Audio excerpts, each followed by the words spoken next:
J'ai à la fois cette casquette parce que je veux transmettre ce que j'ai appris sur le terrain ces 15 dernières années, mais j'ai surtout j'anime toute la communauté française en fait sur ces sujets-là, globalement, à travers un certain nombre d'associations, de clubs, etc.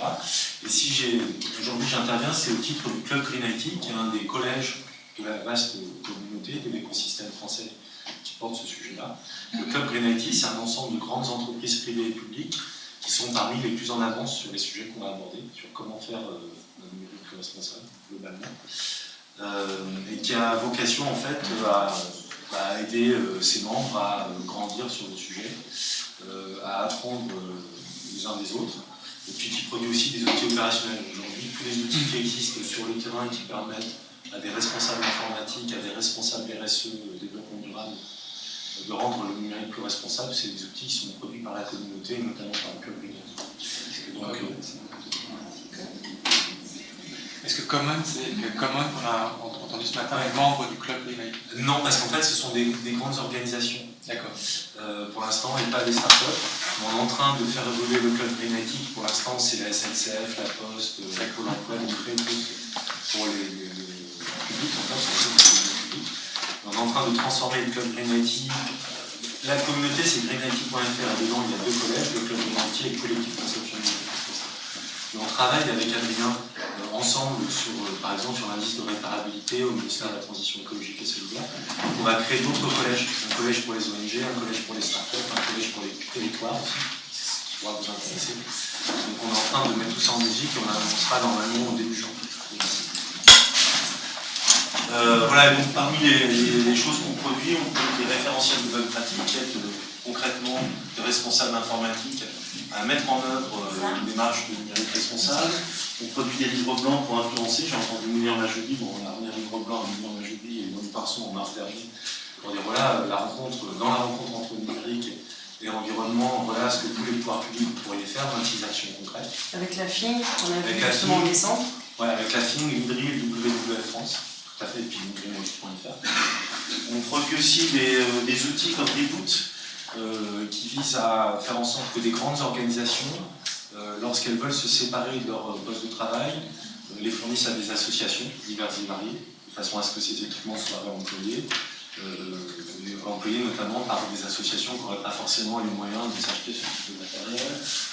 Voilà, on fait des études avec le WWF France, où dont je présenterai les résultats. On est en train de travailler sur un label numérique responsable pour que des organisations, donc des collectivités territoriales, puissent se mesurer et revendiquer leur démarche sur le sujet. Donc on est en train de travailler avec les pouvoirs publics, l'ADEME, le ministère de la Transition écologique et solidaire. Voilà le genre de choses qu'on fait ensemble. Donc on va devenir l'Institut du numérique responsable, on va changer de nom. Et dans le cadre de cet institut, on va avoir un collège qui va regrouper des collectivités territoriales. Pour l'instant, on a la ville de La Rochelle, on a Rouen, j'ai 2 ou 3 autres villes, j'ai plus le nom en tête, mais on a un certain nombre de villes déjà qui veulent créer un collège sur collectivité territoriale, concrètement. On a la région Aquitaine aussi, on a un certain nombre de territoires. Donc, ce que je vais faire, c'est que je vais commencer par, je ne sais pas si ça sera écrit assez gros sur les slides, je vais commencer par vous présenter un peu à quoi ressemble la rencontre entre numérique et développement durable. Ensuite, je vous expliquerai comment vous pouvez concrètement, à votre échelle, commencer à quantifier les choses, mettre en place une démarche.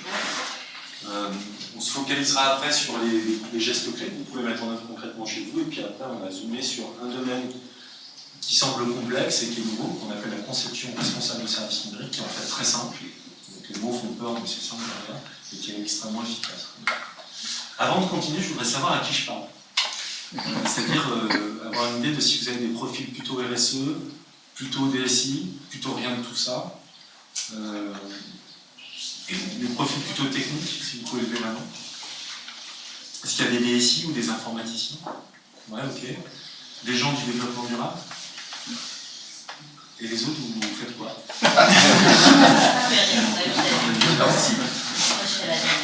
Jeunesse. Développement économique, d'accord. Secrétariat général. Secrétariat général. D'accord, donc ça veut dire qu'on a des profils assez panachés concrètement. Okay. Donc si je dis des gros mots, arrêtez-moi. Si je pars sur un sujet et que je rentre trop sur un vocabulaire expert, arrêtez-moi, etc. Parce que je ne m'en pas forcément. Si vous aviez, comme ça, avant que j'attaque, si vous aviez à me donner, vous jetez là au milieu de la salle des mots-clés sur la rencontre entre numérique et environnement, vous diriez quoi? Comme ça, là, sans réfléchir. Allez-y, jetez là. Réfléchissez pas. Catastrophe. Catastrophe.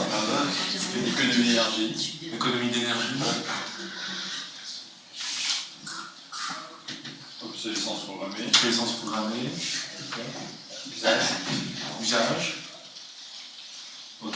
Si vous aviez aujourd'hui les architectures techniques, en gros, on a des serveurs, du réseau, et puis des terminaux utilisateurs, des smartphones, des ordinateurs, etc.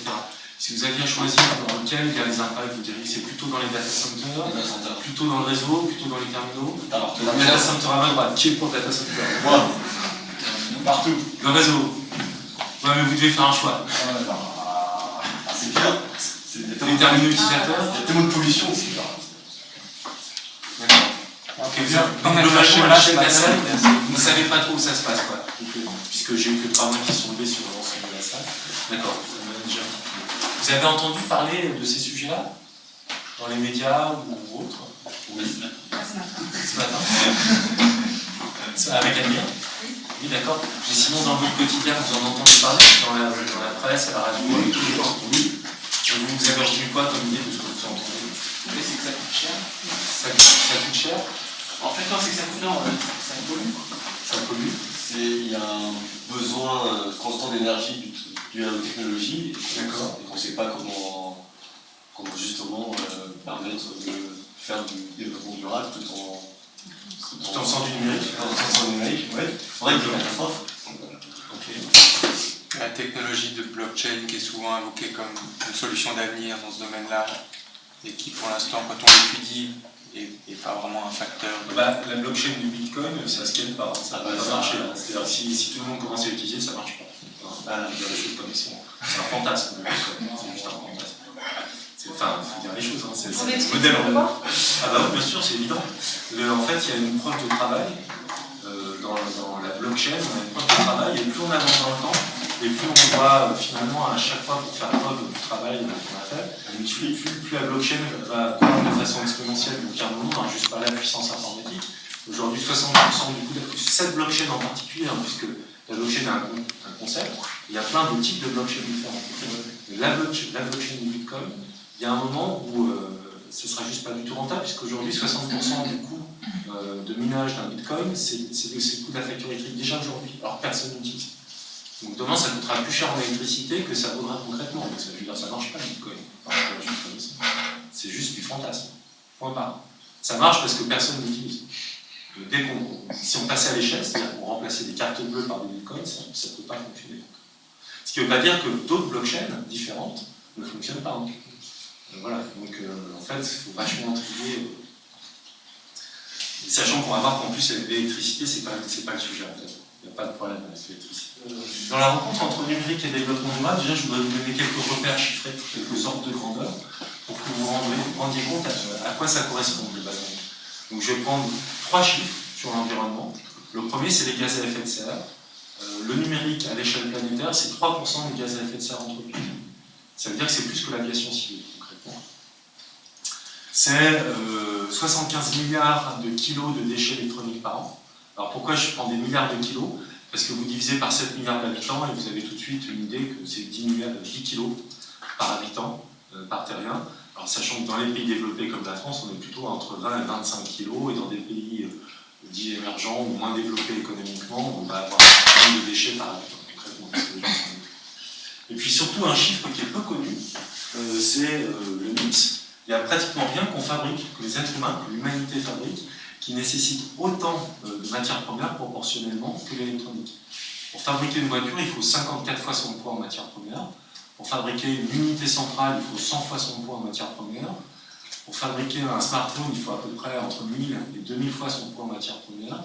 Et pour fabriquer ce qui est au cœur de l'électronique, c'est-à-dire les barrettes mémoire, les microprocesseurs, ce qui définit vraiment le cœur du numérique, il faut 16 000 fois leur poids en matières premières.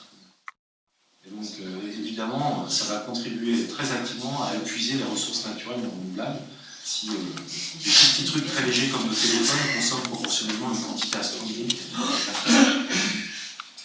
ça, c'est pour poser le sujet.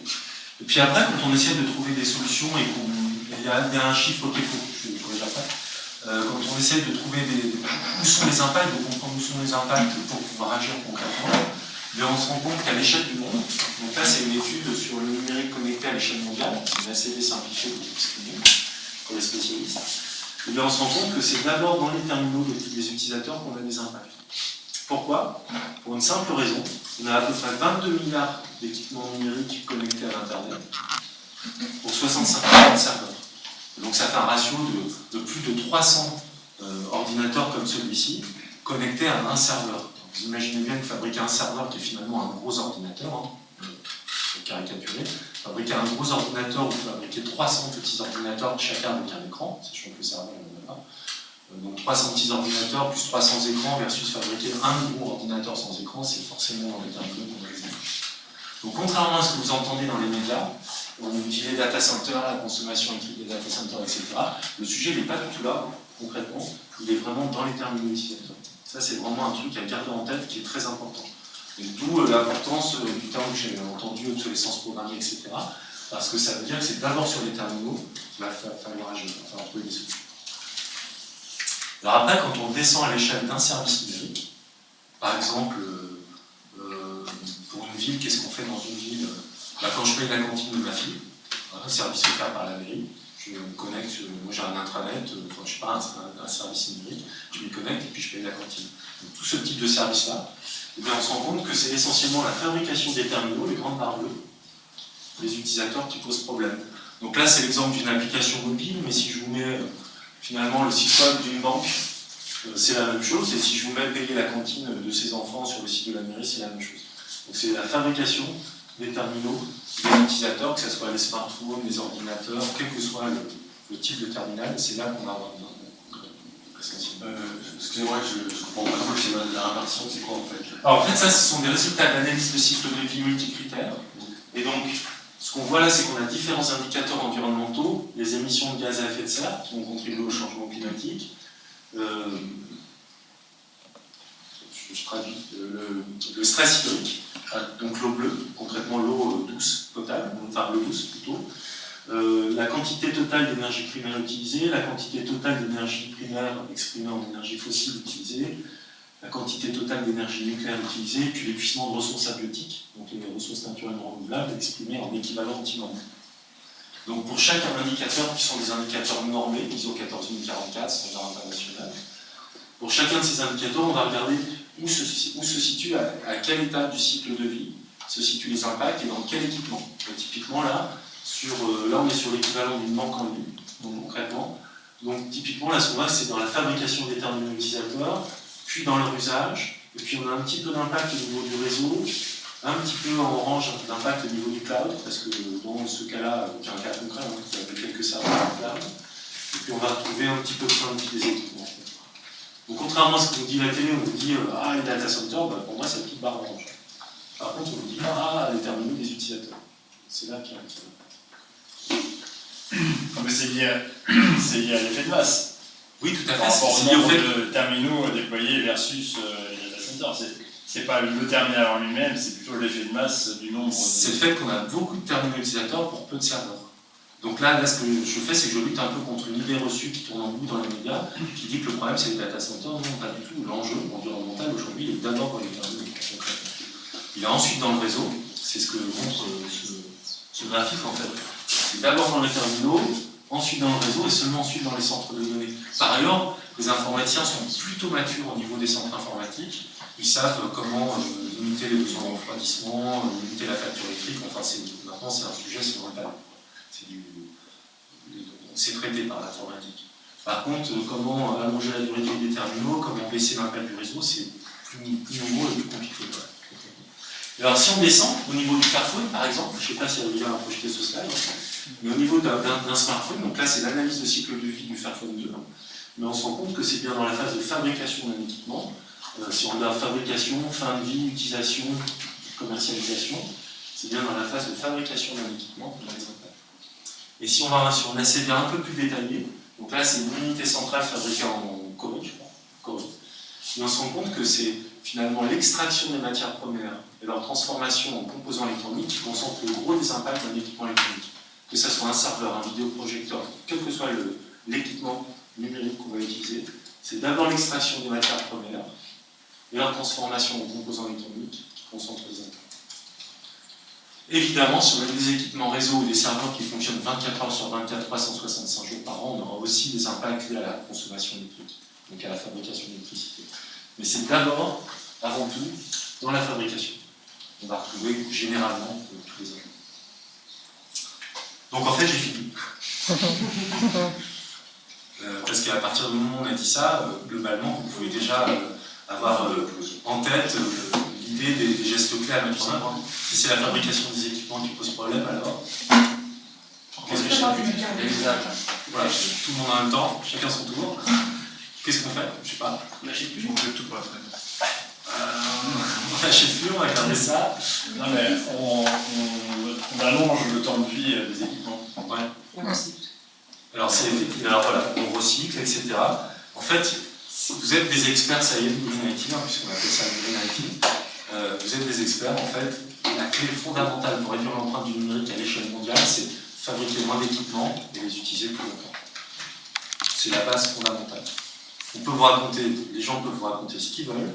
Nous, quand on fait des analyses de cycle de vie à l'échelle mondiale, à l'échelle d'un service numérique, à l'échelle d'un smartphone, toutes les analyses convergent vers cette idée très simple, finalement, il faut fabriquer moins d'équipements et les utiliser plus longtemps. Alors après, ça c'est les enjeux. Après, qu'est-ce qu'on met en œuvre pour arriver à délivrer autant d'usagers avec moins d'équipements, faire en sorte que ces équipements durent plus longtemps? Après, il y a tout un tas de trucs à faire pour y arriver. Ouais, mais nous, qu'est-ce que nous pouvons faire? Parce que c'est les gros fabricants qui doivent moins fabriquer vos solutions. Eh bien non, c'est ça le sujet, c'est pour ça que c'est intéressant, c'est parce qu'en général on pense que nous en tant qu'utilisateurs des équipements on n'a pas la main alors que c'est nous qui avons la main et c'est avec tout le focus, tout le dernier tiers de mon intervention. Il y a quand même un truc qui, enfin sur le principe je suis tout à fait d'accord, mais le problème qu'on a c'est l'usage va beaucoup plus vite, c'est-à-dire que l'équipement en fait est de moins en moins adapté à l'usage dans 2 ans ou dans 3 ans.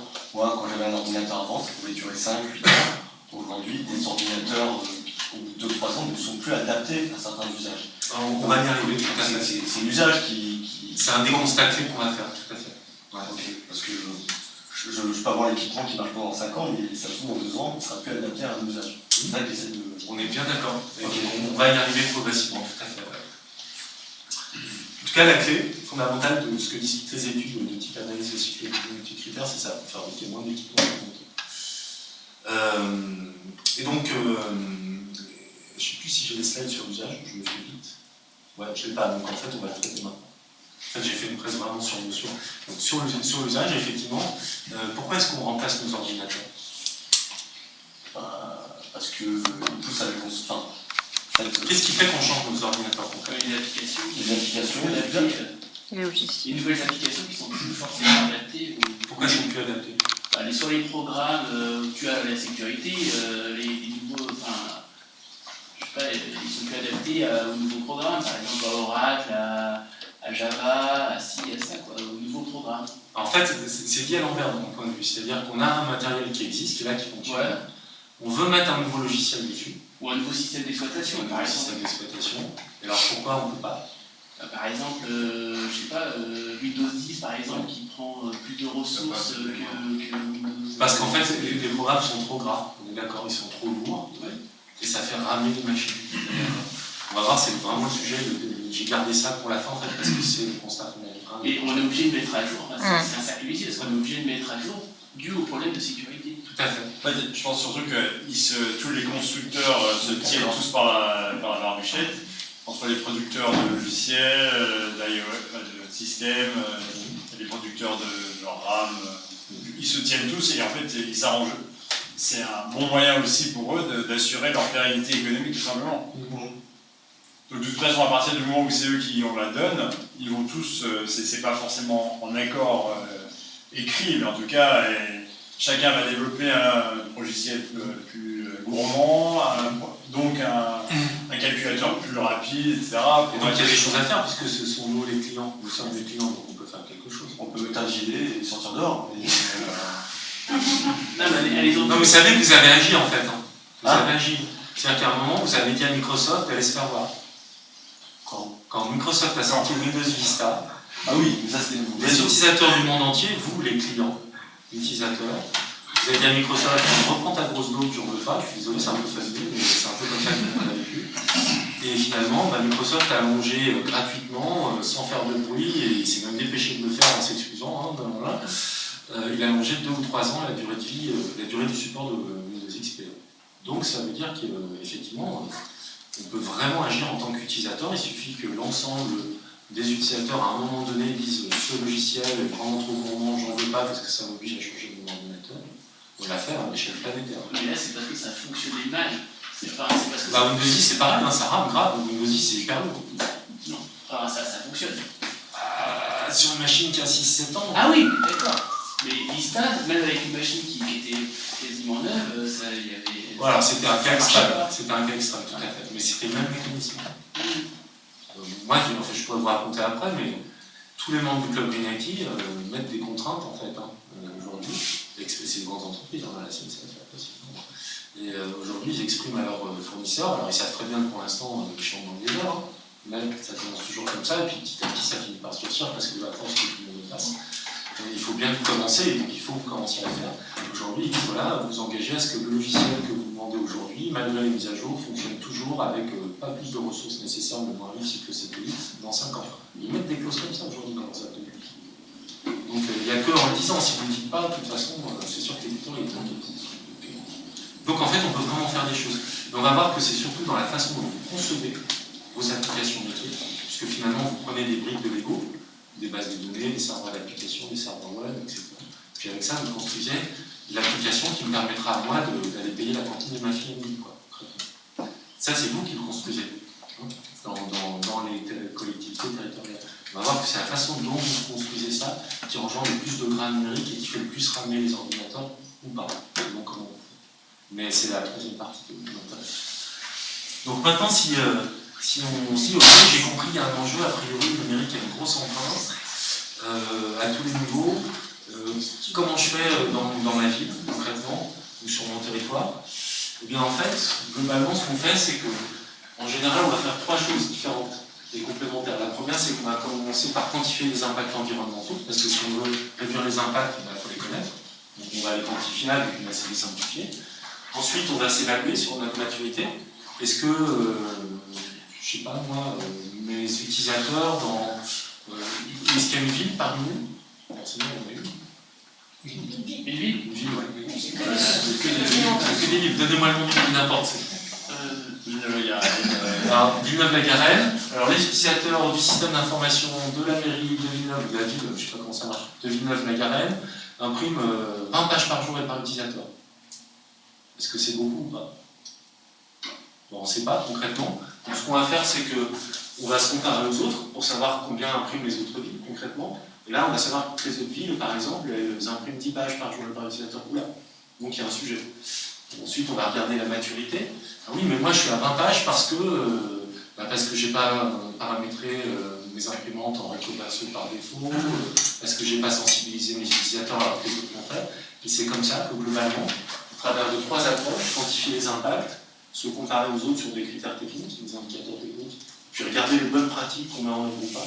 C'est comme ça qu'on va réussir à réduire très significativement l'empreinte du système d'information.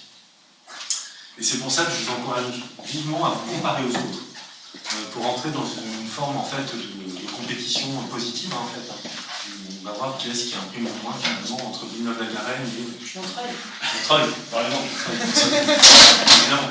Non mais attends, Évidemment, c'est pas parce non mais juste ce benchmark, est-ce que c'est à travers le club Green IT? je vais expliquer comment on a fait et ce que vous pouvez faire après. Comment On peut récupérer, voilà. Je vais vous expliquer tout ça après. Tu veux connaître les règles avant qu'il y ait le match, c'est ça? Et donc, je vais vous expliquer ce qu'on a fait avec le WWF, vous donner des résultats, et après je vous explique comment vous pourriez vous aussi le faire entre vous, si vous le souhaitez. Déjà, je vais vous montrer à quoi ça ressemble en fait le résultat, pour que vous ayez une petite idée concrètement. Donc, les résultats que je vais vous présenter, c'est les résultats d'une étude qu'on a appelée We Green IT, en anglais, pour dire nous réduisons l'impact de notre système d'information. Il y a 24 grandes entreprises qui ont participé, qui correspondent à peu près à 775 000 utilisateurs, 3 millions d'équipements, 55 000 m² de salle informatique. Donc un gros échantillon, assez balèze. Pas représentatif de petites collectivités territoriales, mais plutôt de très grandes entreprises françaises, publiques et privées, globalement. Le truc, c'est qu'on soit à la Poste avec je ne sais pas combien, 100 ou 200 000 salariés, enfin c'est énorme, ou qu'on soit une mairie avec 50 personnes, au final, les conclusions seront pratiquement les mêmes. Donc, quand dire, la taille va peu jouer, globalement, sur les résultats, sur les proportions de ce qu'on va découvrir. Donc, en fait, dans le cadre de cette étude, on a tout comparé, sauf les achats de prestations informatiques, parce qu'en fait, ce n'était pas comparable d'une entreprise à l'autre. Mais sinon, on a pris dans le périmètre tout le système d'information. Et on a abouti à un résultat qui est celui-ci. Dans une entreprise, une grande entreprise privée ou publique en France, un salarié, son bilan énergétique, c'est 26 kWh d'énergie primaire. C'est pas de l'électricité, c'est d'énergie primaire. Donc, je ne vais pas revenir en détail sur ce que c'est l'énergie primaire, l'énergie finale, etc. Mais en gros, ça correspond à vous arrivez au bureau, vous branchez les deux radiateurs de 800 watts, de 1500 watts, pardon. Vous les branchez pendant 8 heures, donc le temps où vous travaillez, vous imaginez. C'est-à-dire 2 gros radiateurs comme ça par utilisateur. C'est ce que coûte en énergie, globalement, le fonctionnement pendant 8 heures, le fonctionnement numérique, votre fonctionnement numérique, concrètement. Donc quand je dis votre fonctionnement, c'est votre poste de travail, mais c'est les serveurs de l'entreprise, c'est le réseau, c'est tout le dispositif qui vous permet de travailler grâce au numérique. Ça coûte 30 km de plus en voiture, quand même, ce qui est relativement assez significatif. Hein. C'est 30 km, c'est à peu près le nombre de kilomètres que font les gens pour aller travailler. Donc c'est comme s'ils faisaient 2 fois plus de kilomètres pour aller travailler par jour, si on prend le moyen français. C'est un pack d'eau, tous les matins, on en parle de 10 packs d'eau 60. Vous prenez un pack d'eau de départ de 6 litres. Je sais pourquoi avoir des contrôles, hein, parce que 61 divisé par 9, c'est compliqué, donc c'est pour ça que je prends des packs de 6 litres. C'est-à-dire que vous arrivez le matin, vous posez 10 packs d'eau sur votre bureau de 6 litres. Tous les matins. C'est l'empreinte eau. Donc là, on sent un peu, j'espère que vous sentez un peu la matérialité du numérique. Et puis c'est un smartphone qu'on met à la poubelle tous les 10 jours, et puis 80 grammes de papier. Donc ça commence à être significatif quand même, à l'échelle d'un utilisateur standard en France, dans une grande entreprise française. Globalement, on va retrouver à peu près la même chose dans des plus petites structures telles que les nôtres. Vous soyez la ville de Paris, vous soyez la ville de Montreuil, c'est gros. Non, c'est gros, Montreuil.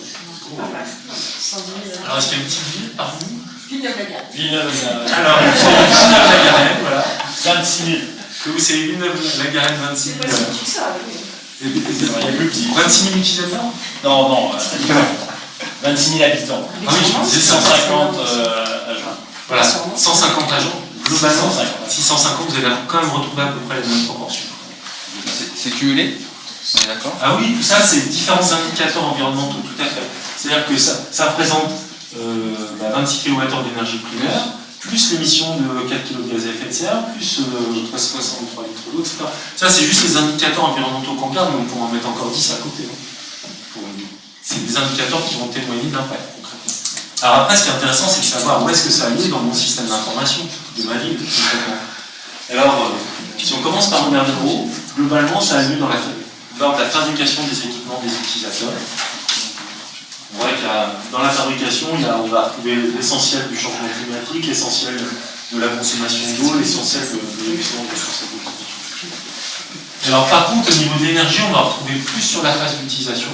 Alors le chiffre de 71% devrait être en vert, pas en rouge. On va retrouver plus dans la phase d'utilisation, parce que la bonne nouvelle de cette étude, c'est qu'on allonge quand même de plus en plus la durée de vie des ordinateurs, de nos écrans, de nos serveurs, de nos smartphones. Ça a beaucoup régressé ces dernières années. Et puis depuis Windows Vista, justement, c'est en train de... Windows Vista, la durée de vie d'un ordinateur, c'était de l'ordre de 2 à 3 ans. Aujourd'hui, on est en train de remonter sur une moyenne qui est plutôt de 3 à 6 ans, avec une moyenne à 5 ans. Donc globalement, c'est en train de remonter. Et donc, quand on fait un bilan énergétique global, fabrication d'ordinateurs et utilisation, comme on utilise plus longtemps, on a proportionnellement moins d'énergie dans la phase de fabrication, et on en met plus dans la phase d'utilisation. C'est un jeu vaste comme le tout. Ça ne veut pas dire qu'on consomme beaucoup d'électricité, ça veut juste dire qu'on amortit mieux la consommation d'énergie nécessaire à la fabrication de l'ordinateur, donc que ça fait mécaniquement augmenter la phase d'utilisation. C'est ça que ça veut dire. Donc il ne faut pas mal interpréter ce chiffre. Donc après, quand on regarde où ça se passe concrètement, Ça devient intéressant parce que tout le monde normalement dit ah data center, en fait pas du tout.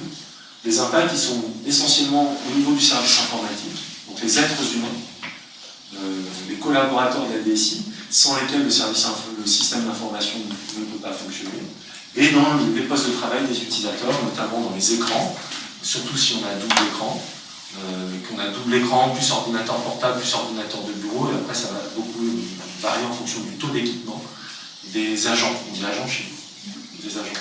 Et après on va retrouver un petit peu, effectivement, on aura un peu d'énergie dans le réseau, dans le data center, mais c'est vraiment d'abord dans le service informatique et dans l'environnement de travail de l'utilisateur. Donc c'est important de prendre ça en considération parce que si on commence à vouloir améliorer l'efficience énergétique de son data center pour que les impacts soient à côté, alors on rentre dans un effort marginal, on va dépenser beaucoup d'argent, on va faire beaucoup d'efforts pour réduire un tout petit peu d'impact, alors qu'on peut certainement réduire beaucoup plus d'impact facilement à côté. C'est pour ça qu'on met en œuvre ce genre d'études. Après, je vous montrerai comment ça fonctionne. Donc dans le cadre normalement d'une démarche structurée, une fois qu'on a regardé où étaient les impacts, ce qu'on fait, c'est qu'on fait cette étude de maturité pour comprendre pourquoi on a des impacts importants. Je ne sais pas, par exemple, sur les impressions, dans la ville de Villeneuve-la-Garenne, il y a 20 pages par jour et par utilisateur, alors que dans le reste des villes, il y en a 10. Pourquoi? Et puis on va se rendre compte peut-être que, alors c'est pas le cas là, mais peut-être que, ce que je disais, le paramétrage par défaut des imprimantes n'est pas optimum, qu'on n'a pas sensibilisé les utilisateurs, et donc après, en s'appuyant sur des référentiels existants, on va pouvoir cocher les bonnes pratiques qu'on peut mettre en œuvre pour réduire les impacts. C'est comme ça qu'on fait en général, soit dans le cadre d'opérations collectives, soit quand j'accompagne des entreprises, c'est la même démarche, les mêmes outils concrets. Donc, la question c'était comment vous pouvez faire vous pour faire le bilan? C'était ça, votre question? Comment je fais à Villeneuve-la-Garenne? Qu'est-ce qu'on peut faire effectivement pour transformer de façon positive et partagée surtout? Partager. Je pense que ce que vous pouvez faire, c'est que vous pouvez faire votre Green IT, c'est-à-dire que vous pouvez aller voir le club Green IT, voir comment vous pouvez utiliser nos outils concrètement, et puis vous faites votre propre benchmark entre vous, c'est-à-dire vous prenez toutes les villes, c'est le Grand Paris, c'est ça? C'est bien. Vous prenez tous les acteurs du Grand Paris qui veulent participer, comme là, vous pouvez aller voir les grandes entreprises françaises, tous les acteurs du Grand Paris. Vous faites passer vous faites cette analyse, et puis après vous allez tout de suite identifier les champions. Et les champions, vous allez pouvoir aller voir en comprenant comment ils sont arrivés à 5 pages par agent et par jour, au lieu de 20, à Villeneuve-la-Garenne, etc. Ah, c'est sûr. Je pense qu'on est plutôt à 30 pages par mois. Mais c'est ça l'idée. Voilà. Donc ce qu'on fait pour réaliser ce genre d'audit, on s'appuie sur, alors là je ne suis pas sur mon ordi, je ne peux pas vous montrer, mais on s'appuie en gros sur 2 formulaires. On va prendre l'inventaire du système d'information de la ville. Donc on va regarder combien d'écrans, combien d'ordinateurs, combien de serveurs, combien de pages imprimées au total, combien d'imprimantes. On fait un inventaire, littéralement du système d'information. Et partant de là, nous on a des outils où à partir de l'inventaire, on sait calculer les impacts environnementaux spécifiques. Et d'une ville à l'autre, on va avoir vraiment des différences. C'est-à-dire qu'il y a une ville qui, parce qu'elle a beaucoup travaillé les impressions comme Montreuil, j'ai trouvé Montreuil. Alors il y aura peu d'impact lié à l'eau, puisque dans une page A4, il y a 4 litres d'eau verte et 1 litre d'eau bleue. Il y a beaucoup d'eau dans les impressions. Alors peut-être qu'à Montreuil, le bilan eau sera très bon parce qu'ils sont qu'à 5 pages par jour, mais parce qu'ils ont 2 écrans systématiquement sur tous les agents, en termes d'épuisement de ressources halieutiques, ça sera pas bon. Peut-être qu'à Villeneuve-la-Garenne, il y aura plus d'eau à cause des impressions, mais par contre, comme les agents ont 1,5 PC par agent, est-ce que vous êtes organisé d'une façon qui permet de ne pas avoir un taux d'équipement important? Peut-être qu'au niveau ressources halieutiques, changement climatique, vous serez vachement plus bas que les autres. Et en comparant comme ça, de façon positive, on peut à la fois entraîner des émulations, mais on peut aussi surtout identifier les champions et comprendre les résultats. Donc on a besoin d'un inventaire, on a besoin que vous répondiez à un questionnaire d'auto-évaluation sur une échelle CMMI, c'est pas si je dis ça ou pas? Sur une échelle CMMI. Non. Ouais, c'est un standard en informatique, c'est une échelle d'évaluation de la maturité. 1, j'ai pas fait exprès. 5, je sais parfaitement pourquoi j'ai atteint le résultat, je peux le dupliquer ailleurs, etc. Donc, en général, ce que font les participants, c'est qu'ils s'auto-évaluent sur une échelle de 1 à 5. On regarde les 65 bonnes pratiques du référentiel du club, et comme ça, ils savent, par exemple, s'ils sont à 5 sur l'impression, sur toutes les bonnes pratiques d'impression qui sont à 5, et qui ont 5 pages imprimées par jour par l'utilisateur, ils savent pourquoi concrètement. Donc ils savent qu'ils ont une bonne performance, et ils savent pourquoi ils ont atteint cette performance. Parce que des fois on a des bonnes surprises, c'est-à-dire qu'on n'a pas fait exprès, et puis on n'a pas une grosse empreinte environnementale, mais alors on ne sait pas comment on a fait. Quoi. Donc à la fois on quantifie l'impact, on quantifie la maturité, et puis comme ça après on peut se dire. Donc ça, si ça vous intéresse, on peut, on peut après voir comment faire quoi. Sachant que le club Green IT n'a rien à vendre en soi, hein, c'est des grandes entreprises utilisatrices, on dit on ne vend pas de solution, on n'a rien à vendre, il faut juste que ça ne coûte pas d'argent. Mais partant de là, on pourrait très bien imaginer des opérations collectives. Voilà comment on fait, à l'échelle d'une direction informatique, pour identifier les sources d'impact et puis identifier les bonnes pratiques qu'on va mettre en œuvre pour la réduire. Sur Green IT, qui témoigne quand même globalement à l'échelle nationale, on a identifié 6 domaines, 3 où les entreprises sont plutôt matures, 3 où il y a des progrès à faire, et puis 3 axes d'amélioration prioritaires. Donc ce n'est pas forcément le cas chez vous, c'est en moyenne dans les grandes entreprises françaises. Donc les 3 domaines où les entreprises sont les plus matures, et c'est une très bonne surprise, c'est l'allongement de la durée de vie, qui est quand même une démarche essentielle. L'efficience énergétique des centres informatiques, mais ça ne nous surprend pas, puisque je veux dire, il n'y a pas besoin d'aller en Finlande et de s'appeler Facebook pour. Enfin, ce qu'on nous montre à la télé, la SNCF, ça fait 10 ans qu'ils le font à Lyon. Donc tout ce que vous voyez à la télé sur les data centers, c'est juste que les journalistes écoutent le sujet. Parce que ça fait 10 ans qu'on le fait en France, à Lyon, à Montpellier, partout, on le voit que c'est pas leur métier. Donc c'est normal qu'elle soit nature. Les impressions, ça fait quand même 20 ans qu'on parle de zéro papier, 30 ans même. Et donc globalement, aujourd'hui on a quand même mis en œuvre pas mal d'actions pour pas trop imprimer, donc c'est normal qu'on soit nature. Sur les sujets où les entreprises sont les moins matures en France, sur éco-concevoir, et a fortiori avoir une conception responsable de ces services numériques, alors les gens découvrent les mots. Quand on a fait l'étude, les gens découvraient littéralement les mots, ils ne savaient pas ce qu'il y avait derrière. Donc on a un niveau zéro de maturité.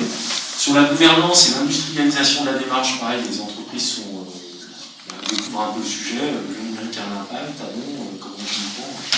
Voilà.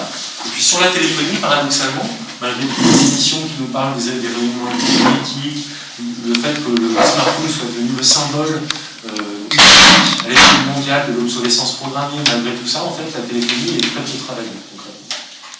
Donc c'est un domaine où on peut travailler, on peut obtenir des gains assez rapidement, la téléphonie.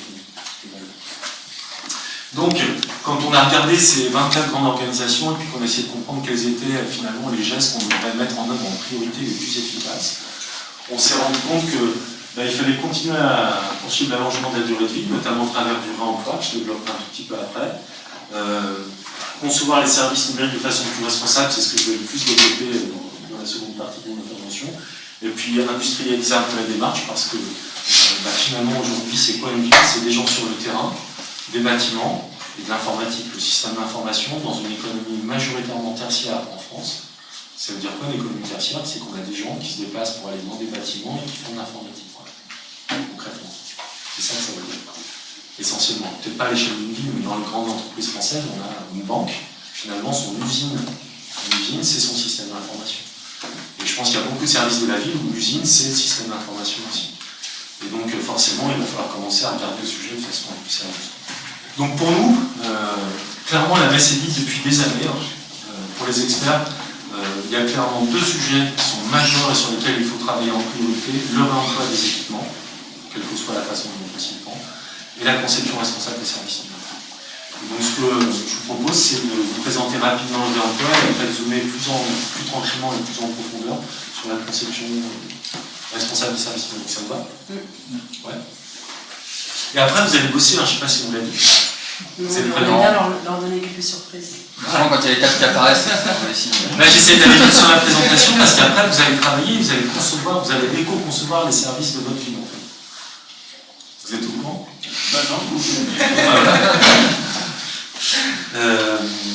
Donc, sur le réemploi, c'est très simple, en fait. Le truc à pas faire, le truc qu'on a essayé, on s'est cassé les dents pendant plusieurs années. Il y a 10 ans, un peu plus de 10 ans, on essayait de convaincre les grandes entreprises et les collectivités territoriales, etc., de garder le plus longtemps possible leurs ordinateurs en interne. Et pour les raisons qui ont été évoquées précédemment, c'est compliqué quand on est une entreprise pour des raisons de sécurité, parce que ça commence à ramer, etc.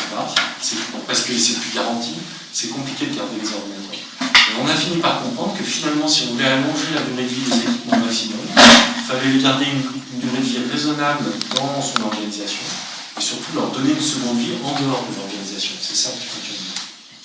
Et donc, aujourd'hui, ce qu'on fait, c'est que quand on achète des équipements neufs, on a un premier lot dans lequel c'est un marché standard. On achète des ordinateurs portables, 14 pouces, je ne sais pas. Et à côté, on a un second lot, où là, l'idée, c'est que c'est un lot réemploi. Et que ce soit le fabricant ou un autre prestataire, donc deux interlocuteurs différents, on demande à ce qu'il y ait au moins 60% du parc qui soit réemployé, que l'acteur travaille avec des gens de l'économie sociale et solidaire et ou du handicap, et que, etc. Et là, on a toutes les contraintes, toutes les exigences qu'on a pour que le réemploi soit fait tel qu'on le souhaite, concrètement. Donc on va pouvoir jouer assez finement. Par exemple, si on n'emploie pas assez de personnes en situation de handicap, le réemploi est fait beaucoup par des personnes en situation de handicap, donc on va, plutôt que payer de la taxe AGFIP, on va pouvoir récupérer des unités bénéficiaires, ça vous parle si je dis ça en gros, toutes les structures en France, privées ou publiques, ont un quota de salariés handicapés, concrètement. Et souvent, on n'arrive pas à l'atteindre pour tout un tas de raisons. Et donc, quand on va faire remplir ces postes de travail, on peut faire appel à un prestataire qui emploie majoritairement des personnes en situation de handicap. Et donc, ça va nous éviter de payer une taxe. Et ça va évidemment, au passage, donner du travail à des gens qui sont en situation de handicap. Donc, c'est hyper positif d'un point de vue social. Ça permet de redonner une seconde vie aux équipements, donc de diviser pratiquement par deux leur empreinte environnementale, concrètement. Et ça permet même, selon l'acteur avec qui vous travaillez, de gagner de l'argent, puisque vous rachetez votre part. Donc, ça fait sens, quoi. On gagne sur les trois piliers du développement durable. Donc il faut le faire. Vous le faites ou pas? Du remploi à l'échelle de vos villes. Oui. Et en interne, enfin. Mais généralement, on fait plus. Non, en interne. Ouais, en interne.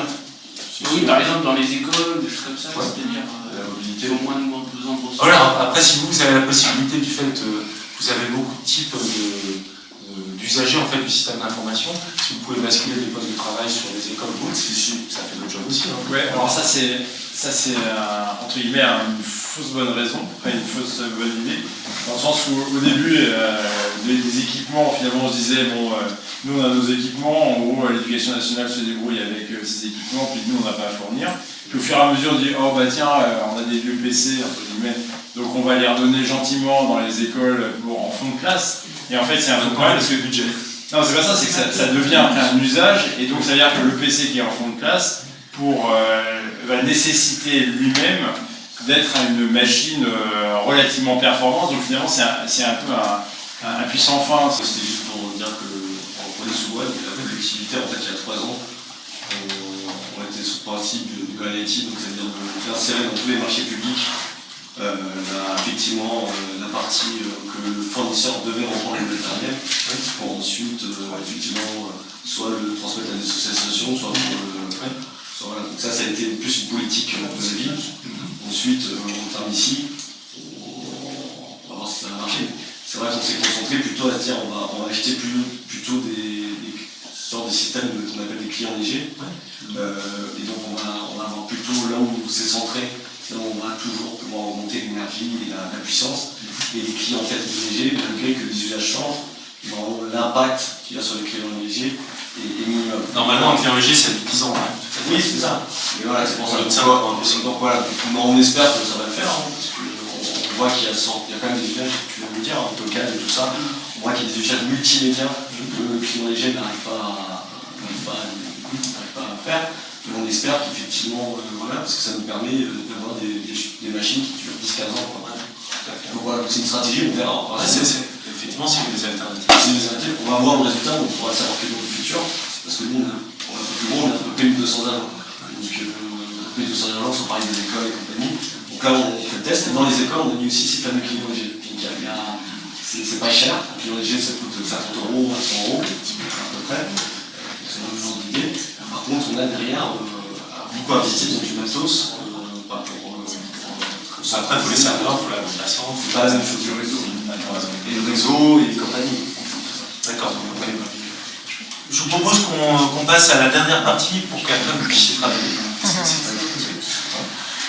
Donc la dernière partie, à moins que vous vouliez qu'on traite d'autres aspects plus standards, les impressions, etc., si vous avez des questions spécifiques sur les les autres domaines du système d'information, je peux y répondre avant qu'on zoome sur la conception responsable du service numérique. Vous me dites? Non? Ok.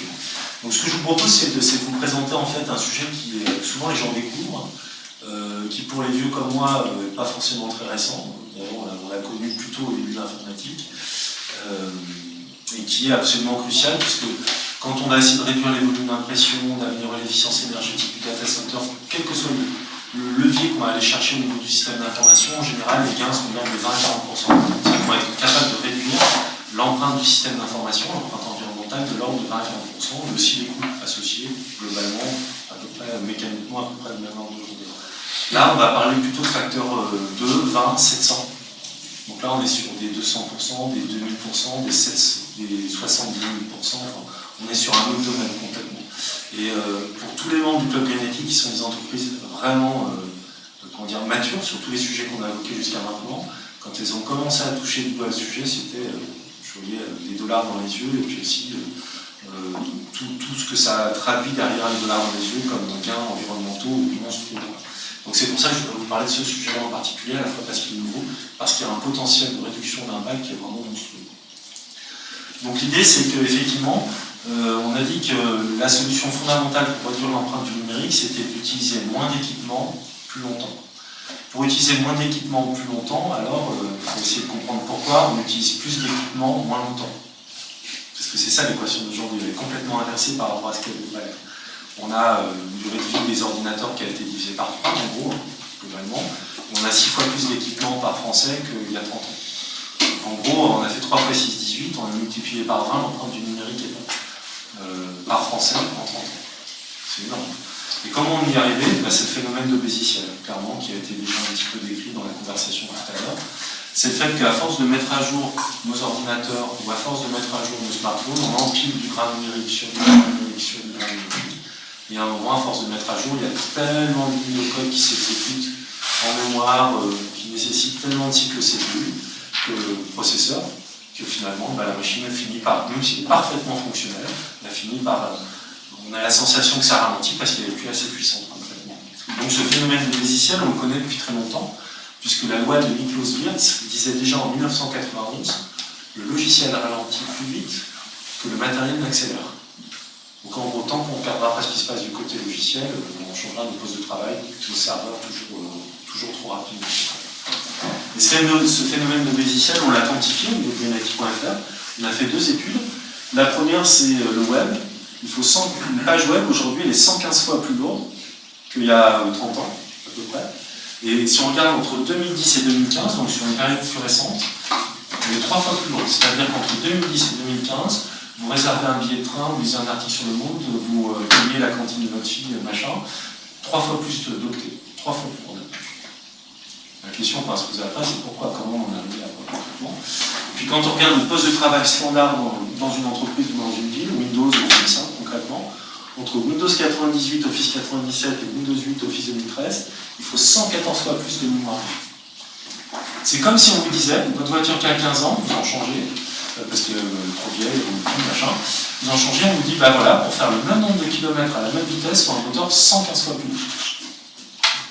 C'est juste hallucinant. Ou vous changez votre réfrigérateur, on vous dit, voilà, le petit compresseur derrière qui produit du froid, il est 115 fois plus haut. Vous imaginez un peu, il n'y a qu'en informatique qu'on accepte ça. Et donc il y a vraiment un problème grave de ce point de vue-là.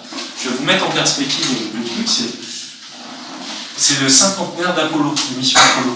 En 1969, on est allé sur la Lune avec un mail. 70 kilooctets, c'est la capacité de stockage de l'ordinateur de bord de la mission Apollo. 70 kilooctets, c'est un mail. Donc il y a 50 ans, on était capable d'aller sur la Lune avec un mail. Et aujourd'hui, ça nous permet juste d'envoyer un mail, on va manger. Je ne sais pas si vous imaginez à quel point on a régressé. C'est monstrueux cette régression. Il n'y a qu'en informatique qu'on accepte une régression de ces deux-là. C'est choquant, c'est littéralement choquant. Donc depuis qu'on a requantifié ce phénomène de Béziciel, qu'on arrive à le refaire sortir un petit peu, à refaire prendre conscience de cette régression, eh bien on commence à progresser. L'idée c'est quoi finalement, quand on regarde, j'ai l'impression que j'espère que j'ai tous les slides. Ouais. L'idée c'est quoi? Eh bien c'est qu'il y a 20 ans, Là, ce que vous voyez apparaître à l'écran, c'est le site de la Deutsche Bahn, c'est la SNCF en Allemagne. Il y a 20 ans, il fallait 3 kilo-octets pour trouver l'horaire d'un train. Réaliser un acte métier comme payer la cantine. Donc, vous avez trouvé l'horaire d'un train, c'est la même chose.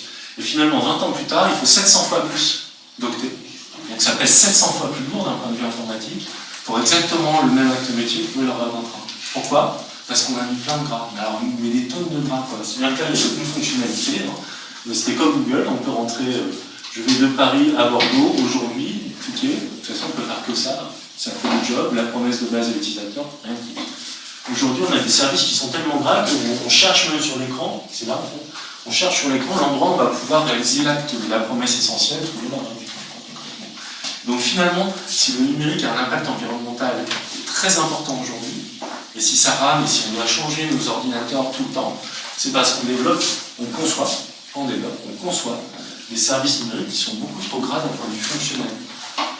Et ce gras fonctionnel, il va se traduire après par des lignes de code intro, et ça va se traduire par 70% du coût aujourd'hui d'un service numérique, c'est la dette applicative, donc le coût d'un logiciel ou d'un service numérique, payer la cantine. 70% du coût, c'est les lignes de code qui servent à rien en fait. C'est surtout les images, c'est les images et les vidéos qui sont dedans. Mais pas que en fait. Aujourd'hui, sur un site web récent, les images sont pas ce qu'il y a de plus lourd, ce sont les librairies JavaScript et les librairies CSS. C'est le code qui n'est pas utilisé. Parce qu'il y a une accumulation, c'est ça? Parce qu'il y a une accumulation en fait. Parce que les gens ne savent plus du tout développer, pour commencer. Parce qu'il y a trop de fonctionnalités. C'est pas la faute des développeurs à la base, c'est vraiment l'enjeu. C'est pas le développeur, c'est des décideurs métiers qui décident que l'application va faire répondre à la promesse de base ou qu'elle aura 25 fonctionnalités différentes. C'est un choix, en fait, purement fonctionnel, purement métier. Et ensuite, ce qui va peser lourd, techniquement, si on regarde le graphe technique, c'est le fait qu'il n'y a plus personne qui sait comment ça marche un ordinateur et qui sait développer, si je caricature beaucoup. Ce qui fait que pour avoir un menu déroulant, on va télécharger 200 kg, c'est énorme, c'est énorme 200 kg. 200 kg de librairie JavaScript parce que les développeurs ne veulent plus coder à la main. C'est aussi ce qu'on leur demande de ne plus coder à la main, le menu déroulant. Donc ils vont télécharger toute une librairie qui fait, je sais pas, qu'à 1000 fonctionnalités en multi-sécu. Donc le gras, il est comme ça en fait. Donc l'enjeu en fait, c'est, encore une fois, là je pourrais m'arrêter là, l'enjeu c'est finalement un retour vers le futur, concrètement. C'est de se dire comment je pars de la situation actuelle, comment je dégraisse mes services numériques pour arriver à des choses beaucoup plus légères, beaucoup plus simples, centrées sur l'essentiel. Je peux vous poser une question?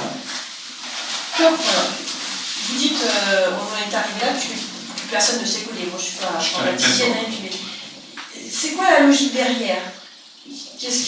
Pourquoi on en est arrivé là? Parce qu'il y a une logique commerciale derrière. Parce qu'on ne calcule pas en coût total de possession, en coût complet. Et donc on a l'impression que plus personne ne sait comment ça fonctionne l'informatique. C'est rare en fait d'avoir des gens qui ont une vision globale du sujet.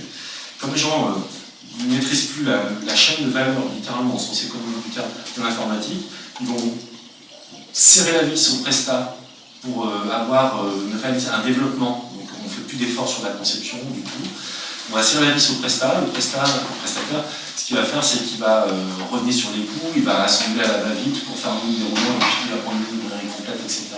Et résultat, on va se retrouver avec un coût de maintenance applicative qui va être énorme. Parce que ce n'est pas forcément les mêmes qui vont payer le dev, la maintenance applicative, ou qui vont payer l'hébergement, par exemple, dans une grande entreprise.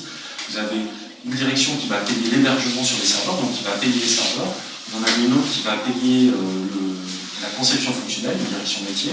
Une autre, la DSI, qui va payer la réalisation, concrètement. Je fais ça assez caricatural.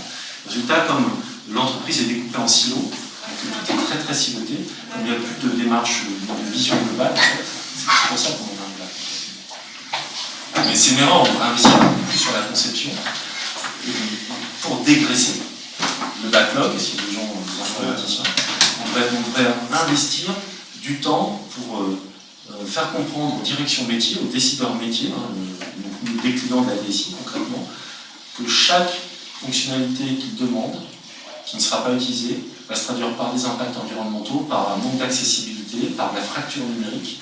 Mais donc un coût qui n'est pas perceptible tout de suite. Non. Il va forcément coûter moins cher quand on va l'acheter. Ouais. Mais par contre, non, parce que... induit. Aujourd'hui, en fait, on est dans une société, on sait faire beaucoup pour pas cher, mais on ne sait pas faire peu bien. On sait faire beaucoup mal pour pas cher, mais on ne sait pas faire peu bien. C'est pour ça qu'il y a autant de... L'enjeu.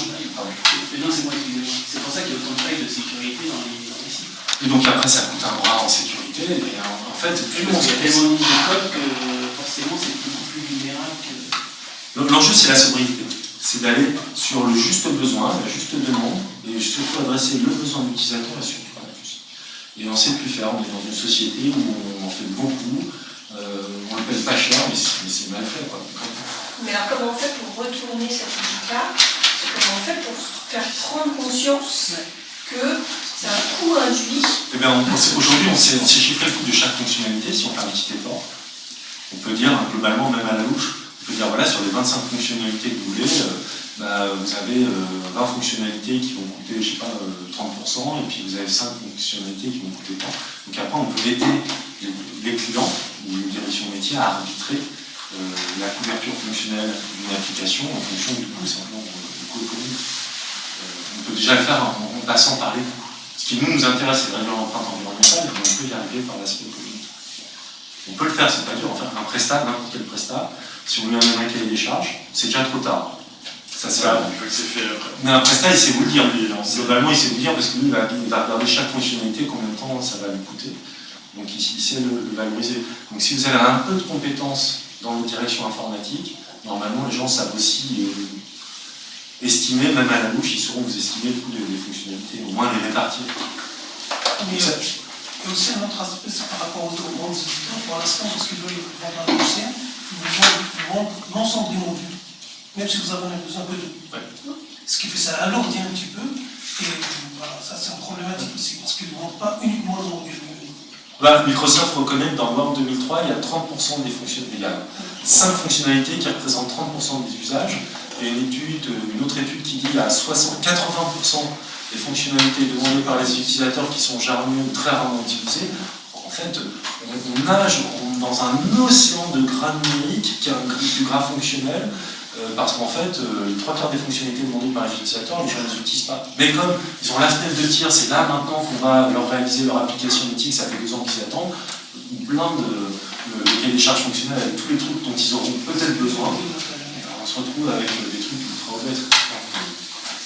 C'est clair. Donc après, pourquoi il faut agir à l'échelle d'un service numérique? Ça, c'est une idée importante. C'est parce qu'en fait, les logiciels n'existent pas dans le monde physique. Ça n'existe pas, un logiciel. Ça n'a pas de matérialité en soi, un logiciel. Le logiciel, c'est quoi? C'est l'état de la piste du disque dur. C'est l'état magnétique, littéralement, de la piste du disque dur. C'est l'état du microprocesseur d'ordinateur. Là, est-ce qu'il y a des électrons, littéralement, qui passent dans les débits du processeur? C'est l'état d'un pixel. Ça va être l'état de la matrice sur le vidéoprojecteur. Ça va être l'état de la lampe. En fait, un logiciel n'existe pas. La seule façon d'essayer de quantifier ces impacts environnementaux pour les réduire, c'est de regarder avec quoi il s'exécute, sur quel hardware le software fonctionne. Et donc, on ne peut pas éco-concevoir un logiciel. Si vous voyez, si vous entendez les gens qui viennent vous parler d'éco-conception logicielle, fuyez. C'est-à-dire c'est bien rigolo, ça peut pas, ça n'existe pas. Par contre, on peut éco-concevoir un service numérique qui est constitué d'un ensemble de matériel et d'un ensemble de logiciels qui permettent de réaliser un acte métier. Si je réserve mon billet de train sur le site de la SNCF, alors je vais partir de mon ordinateur, un matériel, sur lequel s'exécutent 2 logiciels, un système d'exploitation et un navigateur. Lui-même est branché sur ma box ADSL, qui est elle-même branché sur la plaque VSLAN de l'opérateur du fournisseur d'accès à Internet. Tout ça va aller dans le répartiteur de charge, dans le serveur, etc. de la SNCF. Donc en fait, je vais avoir un ensemble de matériel qui exécute un ensemble de logiciels, et c'est cet ensemble que vous allez prendre en considération pour réduire les impacts environnementaux. Si vous n'avez pas cette vision systémique, vous passerez à côté du sujet. Les gens qui vont vous parler d'éco-conception logicielle, il y en aura forcément. Donc vous concentrez votre attention sur l'optimisation de lignes de code. C'est pas qu'il ne faut pas le faire. C'est juste qu'il y a 5, 10, 20% de levier maximum. Les leviers sont rares. Parce qu'optimiser des lignes de code qui ne servent à rien, c'est comme faire du gras bio. Le bio, c'est super, mais quand on fait un régime, le gras bio, ça reste du gras. Ça sert à rien. Donc l'enjeu, il est d'enlever le gras. Voilà, c'est pas de faire du gras bio. Il ne faut pas se tromper de combat. C'est pour ça que c'est très très important vraiment de considérer le sujet de l'éco-conception à l'échelle d'un service numérique qui est composé d'un ensemble de matériel et de logiciels. Ça vous parle quand je dis ça ou pas? À peu près? Pas du tout. Oui, C'est une partie ailleurs. C'est vrai, c'est essentiel. Et donc pour concevoir de façon plus responsable, éco-concevoir un service numérique, il y a en gros deux démarches essentielles. La première, qui est la plus essentielle, c'est d'adopter une posture de sobriété. Donc faire de la sobriété numérique heureuse d'une certaine façon. Je ne fais pas de politique quand je dis ça. C'est-à-dire qu'objectivement, systématiquement, depuis 10 ans, quand on essaie de réduire les impacts environnementaux, on en vient à dégraisser fonctionnellement, on en vient à choisir des architectures techniques simples, à choisir des technologies robustes qui font juste le job et surtout pas plus. Objectivement, si vous voulez concevoir un service numérique, vous allez aller vers la sobriété. Vous ne pouvez pas faire autrement. Donc c'est d'abord en adoptant cette posture que ça va fonctionner. Et ensuite, vous pouvez industrialiser la démarche en appliquant des bonnes pratiques. Vous allez voir les développeurs, ils n'ont pas assisté à cette réunion, ils ne sont pas formés, pas sensibilisés au sujet, vous leur demandez quand même de mettre en œuvre 5 bonnes pratiques de base, unifier les fichiers CSS, je ne sais quoi, ils vont le faire. Ils ne savent pas trop pourquoi, évidemment il faut leur dire pourquoi, mais même s'ils ne savent pas, en mettant en œuvre ces bonnes pratiques, vous allez commencer à atteindre un premier niveau d'éco-conception. Donc il faut avoir les deux, à la fois adopter la posture, mais en plus industrialiser la démarche en mettant en œuvre des bonnes pratiques. Évidemment, si vous voulez que ça marche, il ne faut surtout pas surcharger les équipes qui sont déjà surchargées. Et donc il faut vous concentrer sur quelques bonnes pratiques qui vont être vraiment prioritaires parce qu'elles vont avoir un gros effet de levier. Il ne faut pas arriver avec 115 bonnes pratiques et puis demander à tout le monde de mettre en œuvre 115 bonnes pratiques. Vous allez faire de l'écologie punitive et les gens vont vous voir comme des ayatollahs du verre, ça ne va pas marcher. C'est ce que font les gens, c'est pour ça que je vous dis. Des gens vachement plein de bonne volonté, intelligents, ils arrivent et ils font regarder les gars, vous allez mettre en œuvre 100 bonnes pratiques. Est-ce que l'État est dans cette démarche? Alors on commence. Je suis en train de moi, vu les démarches que l'État, des démarches ici. En mars, on a remis un livre vert à Julie à Compassion, numérique et environnement. Dans le premier chantier qui porte sur l'impact du numérique, donc c'est vraiment des actions proposées aux forfaits, vraiment des pas. Il y avait la 4e ou 5e émission qui était rendue obligatoire l'éco-conception des sites web de l'État. Une personne a décidé que c'était trop punitif, trop d'écologie punitive. Et donc on a fait le tour par derrière, on discute avec une personne au ministère de la Transition écologique et solidaire qui regarde comment arriver indirectement à progressivement imposer un petit peu la démarche. Il n'est pas encore. Nous, ce qu'on voulait, on se disait les sites web de l'État et de grandes entreprises doivent être accessibles, c'est la loi. Donc on s'était dit, en copier-coller l'accessibilité, doivent aussi être éco-conçus. Comme ça, on pouvait amener les entreprises dans une démarche de conception globalement responsable, éco-conception, accessibilité. Mais pour l'instant, c'est encore le boulot. Ouais, c'est pas encore, on n'est pas encore. Mais on discute, hein. C'est déjà bien. C'est la première fois que je le dis, ça fait 10 ans que j'en fais, c'est la première fois qu'on discute. Donc pour l'instant, on discute. il y a l'aspect mutualisation des choses qui ont un avantage. Je pense à l'exercice de façon de réduire l'impact de la Ah oui, tout à fait, bien sûr, c'est vrai. Ouais. Donc après, c'est quoi l'éco-conception concrètement? Puisque j'ai défini un service numérique, mais pas l'éco-conception. L'éco-conception, c'est une démarche normalisée, ISO 14062, qui dit que quand on conçoit un service numérique, on va intégrer l'environnement de la conception. Regarde, je cherche mon charme. Il y a 5 clés fondamentales. La première, c'est de dire quel est l'acte métier que je vais éco-concevoir. Il faut qu'il y ait un acte métier derrière. Payer la cantine, trouver l'horaire d'un train. Si vous ne définissez pas cet acte métier, vous êtes incapable d'éco-concevoir. Pourquoi? Parce que les leviers sont d'abord métiers, d'abord fonctionnels. Je vous montrerai dans des retours d'expérience. Si j'ai exposé le timing Non, on a une heure pile, mais comme c'est intéressant en fait. En fait, on va terminer les signes, ça va. C'est intéressant que vous avez le radar. Il y a à manger. Ouais, en plus, il y a un grand goûter qui vous attend. Il va falloir travailler. Donc en fait, oui, il faut commencer par définir un acte métier parce que sinon, on ne va pas pouvoir trouver les leviers sont d'abord métiers. Donc pour ça, il faut définir ce qu'on... Ça paraît bête, parce que je sais, ça paraît évident, j'enfonce des portes ouvertes, mais il y a tellement de projets. Je me rappelle culture.fr, il y a 10 ou 15 ans. Il y a 15 ans, j'arrive au ministère de la Culture pour faire culture.fr. Et en fait, personne ne savait ce que devait faire le site web. Moi, j'étais prestat à l'époque, personne ne savait. Et il y a un moment, il a fallu qu'on mette les choses au point, quoi. Je leur ai dit que vous voulez faire une de la culture. Bah, du coup, tout le monde avait compris que ça n'allait pas être un projet. Donc c'est un peu ça l'idée. C'est un, il faut définir ce qu'on a éco-concevoir. Ça sert à quoi, concrètement? Deux, il faut prendre en considération tous les équipements qui vont permettre de réaliser l'acte métier sur l'ensemble du cycle de vie. Alors tout ça, vous ne saurez pas faire, il y a des outils, je vais vous montrer après, sur l'ensemble du cycle de vie. Prendre en compte plusieurs indicateurs environnementaux pour éviter les transferts de pollution, et puis après, si les leviers sont métiers, ceux qui permettent de réduire l'impact, on prend les leviers métiers. Si c'est optimiser une code, on optimise une code. Il faut y aller sans a priori, absolument, et puis identifier les leviers et les mettre en œuvre. Et puis comme c'est une démarche d'amélioration continue, premier round. Deuxième round, on réidentifie les leviers les plus importants, puis on tourne comme ça jusqu'à le temps de faire disparaître le service numérique complètement. À ce moment, moi je m'éclate, je fais disparaître les services numériques. J'arrive dans des startups et ils ont un produit qui est vendu, c'est un service numérique, on le fait disparaître. On multiplie par 3 leur nombre de clients. Par exemple? Eh bien, Presse Comparator de prix B2B, qui permet à Decathlon, qui paraît, enfin pas Presse Comparator, qui permet à Decathlon par exemple de suivre l'évolution du prix dans les boutiques concurrentes. Ouais. Donc Decathlon.fr versus GoSport.fr. Donc les gens chez Decathlon, ils définissent les produits qu'ils veulent suivre. Voilà. Et alors le fonctionnel, c'est là que je dis que c'est le métier. Le fonctionnel, c'était il fallait que la personne qui suit les prix se connecte à l'application tous les jours, détecte avec ses petits yeux, ses petits neurones, des petites cases en rouge, clique sur les cases en rouge pour avoir la variation de prix. Nous, on s'est dit que c'était un peu crétin de le faire comme ça, ils n'ont pas aimé, c'est bon, on ne l'aura pas dit comme ça. Et on leur a proposé de faire disparaître le site web, de le remplacer par un mail. Pourquoi? Parce que l'informatique, ça sait faire un truc très bien, le calcul. Et donc, on leur a proposé de rajouter des seuils d'alerte sur leur site web. Donc, le site web sert à faire le setup. On définit les produits, les seuils d'alerte. Et l'utilisateur, en fait, n'a plus à se connecter. Il reçoit une alerte par mail, à fréquence à déterminer par l'utilisateur, uniquement quand il y a un prix qui bouge. Il n'est pas obligé d'y aller systématiquement tous les jours.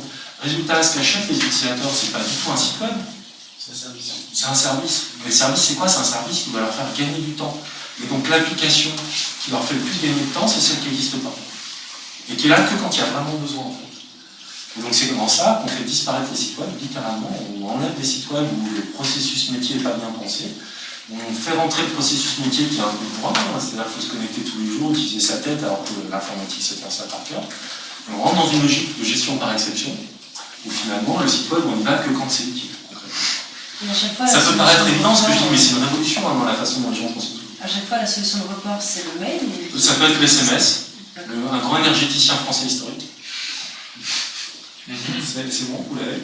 Les particuliers déclarent leur index par production photovoltaïque. Vous avez des panneaux solaires sur votre toit, vous injectez de l'électricité avec vos panneaux solaires dans le réseau de distribution d'électricité français. Et tous les 6 mois ou tous les ans, ce grand énergéticien historique français vous demande combien vous avez injecté. Il fallait, jusqu'à présent, se connecter au site web ultramoderne, donc avoir une connexion ADSL ou 4G, et donc forcément en 4G un smartphone assez récent pour pouvoir le faire. Sauf que les gars qui sont en fin fond de la Creuse et qui ont des panneaux solaires pas que pour jouer ou faire les bobos, mais parce qu'ils en ont besoin, parce qu'ils sont loin de la ville et que machin, et que enfin là, eux ils ne pouvaient pas parce qu'à 4 pattes dans leur grenier ou dans leur cave, devant le compteur, sans connexion ADSL avec leur téléphone, comme le mien, ça, un truc qui n'est pas un smartphone, et ben ils ne pouvaient pas. Donc il fallait qu'ils aillent à la ville pour faire caricature. C'est un peu un smartphone quand même. Ouais, mais pas complètement. Enfin, avec ça, je peux pas déclarer mon index de production sur le site du Grand Caractère. Et donc, en fait, on a écouté les utilisateurs et ce qu'ils nous ont dit, c'est nous, finalement, on a un chiffre envoyé, on aimerait bien juste envoyer un chiffre, un numéro de téléphone. Donc, on a remplacé le site web par un SMS. Littéralement. Enfin, on leur a conseillé, ils ne veulent pas le faire. Ils ne veulent pas le faire parce que ça paraît tellement rétrograde d'utiliser un SMS alors qu'il y a 100 fois moins d'impact environnementaux. Ça leur fait économiser des dizaines de milliers d'euros en support client qui n'arrivent pas à utiliser le site web. Ça apporte une meilleure expérience utilisateur, tout le monde serait satisfait en fait. Mais il y a des blocages psychologiques qui font que utiliser un SMS, ça va trop grave. Et entre un SMS et un mail, qu'est-ce qui est le plus coûteux? Le mail. Le mail. Il y a un facteur 10 ou peut-être 100. Et il y a encore un autre facteur avec le site web, le mail. Le facteur n'est pas si important que ça. C'est important comme facteur, mais mais peut-être un facteur 10. Par contre, entre un mail et un SMS, c'est aussi un facteur 100. Donc vraiment, on est capable de, du SMS, du site web au SMS, on divise peut-être par 1000 endroits. Je ne sais pas, je le calcule, mais c'est énorme.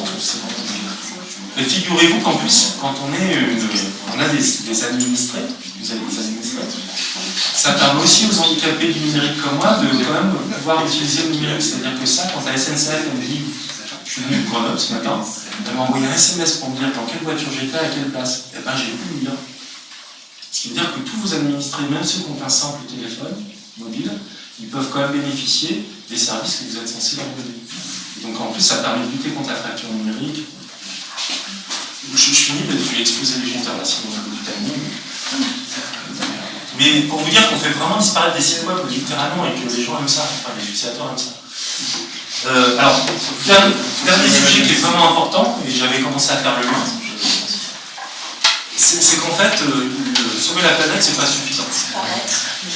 Si vous voulez être vraiment des Jedi du développement durable, alors, d'une certaine façon, alors sauver la planète, c'est pas suffisant parce qu'en fait, on a aussi vous avez des administrés, des êtres humains. Et dans le développement durable, il y a 3 piliers, people, planète, profit. On vient de voir planète.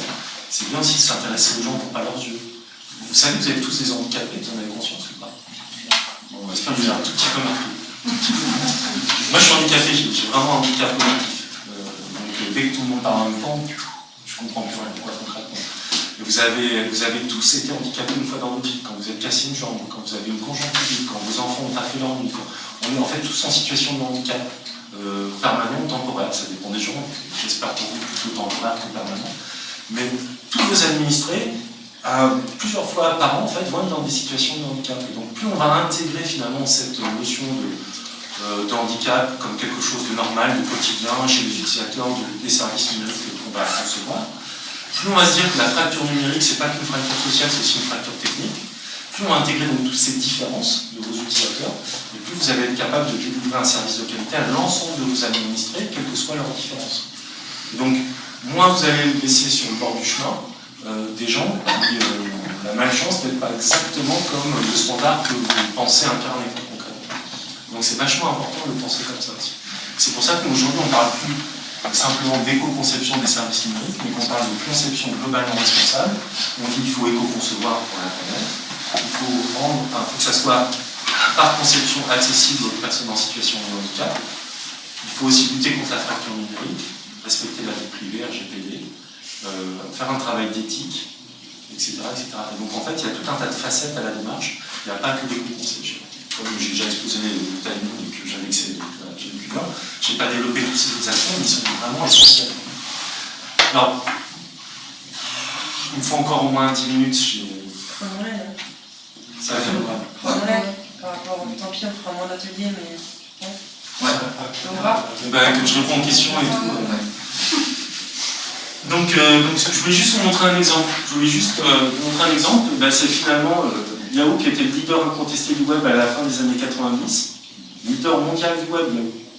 Crise cardiaque, trop grave. Il était trop grave, il est mort. Vraiment crise cardiaque. C'est Google qui a remporté la bataille. Et il suffit de regarder l'interface pour comprendre quoi.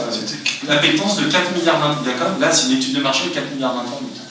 Là, il y a 4 milliards d'internautes qui disent moi ce que je veux, c'est un truc simple, qui marche, qui fasse juste le job sur 3 pouces. Je ne reviens pas après sur tous les aspects vie privée, tout ça, c'est parce que c'est pas le jeu. SNCF, pareil.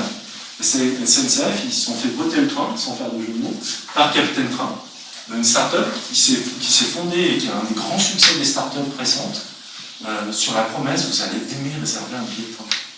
Parce qu'à l'époque, réserver un billet de train, c'était juste la croix à la valeur, infernal, sur le site de la SNCF. Donc en fait, ils sont centrés sur l'essentiel, sobre, et ils ont remporté des centaines de milliers de clients. Moi, je suis un fan de Capitaine Train, ça s'appelle Trainline maintenant, je ne regarde jamais sur le site de la SNCF, ils me perdent la vie comme client.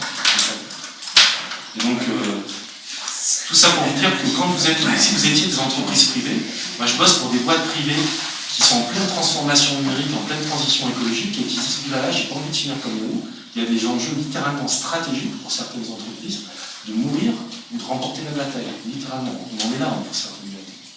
Donc ça peut même, je parle modèle économique avec mes clients concrètement. Et on en vient au travers du prisme de l'éco-conception à parler de modèle économique. Survie d'entreprise, développement, choix stratégique. C'est super intéressant et je ne pensais pas en arriver jusque-là, mais littéralement on est là pour la discussion. Alors, dans les 5 minutes qui restent, je voudrais juste vous montrer quelques outils qui existent. Enfin, déjà vous dire qu'il y a une communauté, il y a 81 organisations, 165 individus en France qui s'intéressent à ce sujet-là depuis des années. Il y a une communauté, dont les logos sont là, qui propose un certain nombre d'outils qui vont vous permettre. Comment ? La SNCF est dedans. Ouais, tout à fait. Un peu tard, après, ils essaient de rattraper ça. Ils partagent les valeurs, ils essayent. C'est déjà un bon début. Et donc, cette communauté va vous proposer un certain nombre d'outils qui vont vous permettre d'éco-concevoir des services numériques à architecture web, donc des sites web, etc. Vous verrez sur les slides, il y a une URL, vous pourrez les jouer avec les outils, les découvrir, etc. Je voudrais juste vous montrer un exemple. Et après, je conclue. C'est un outil qui s'appelle ecoindex.fr, qui existe aussi sous la forme d'un plugin, qui va bientôt exister sous la forme d'une API. Donc c'est le gros mot pour les techniciens dans la salle.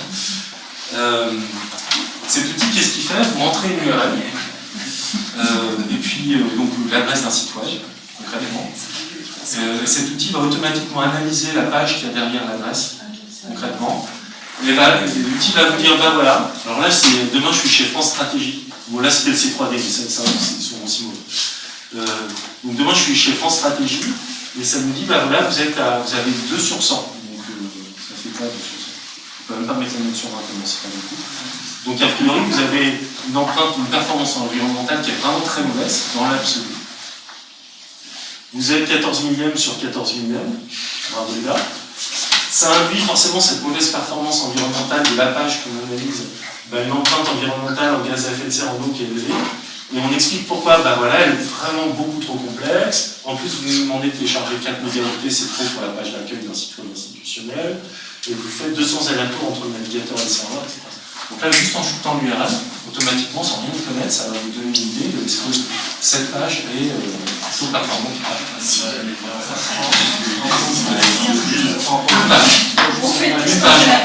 Une page, et juste pour vous donner un cas concret, la ville de Paris, dans le cadre, elle a un site web qui s'appelle les acteurs du Paris durable, quelque chose comme ça. Ils sont en train de refondre le site des acteurs du Paris durable. Et ce qu'ils ont fait, c'est qu'ils ont utilisé Ecoindex en disant aux prestats qu'ils s'engageaient à atteindre un niveau qui est C ou D, je crois, sur les 5-6 URL qui sont les plus représentatifs, qui constituent finalement un parcours type utilisateur. Et bien, le prestat s'est engagé à atteindre un peu plus que la moyenne. Voilà, donc c'est des outils qui commencent à être utilisés. Si j'avais le temps, je vous raconterais 10 retours d'expérience dans des gens qui ressemblent. Mais ces outils commencent à être très bien utilisés par des organisations publiques pour pousser les prestataires à un certain niveau de On a fait une test en direct sur la page de la métropole système. Et alors, D, c'est la moyenne. C'est la refaire.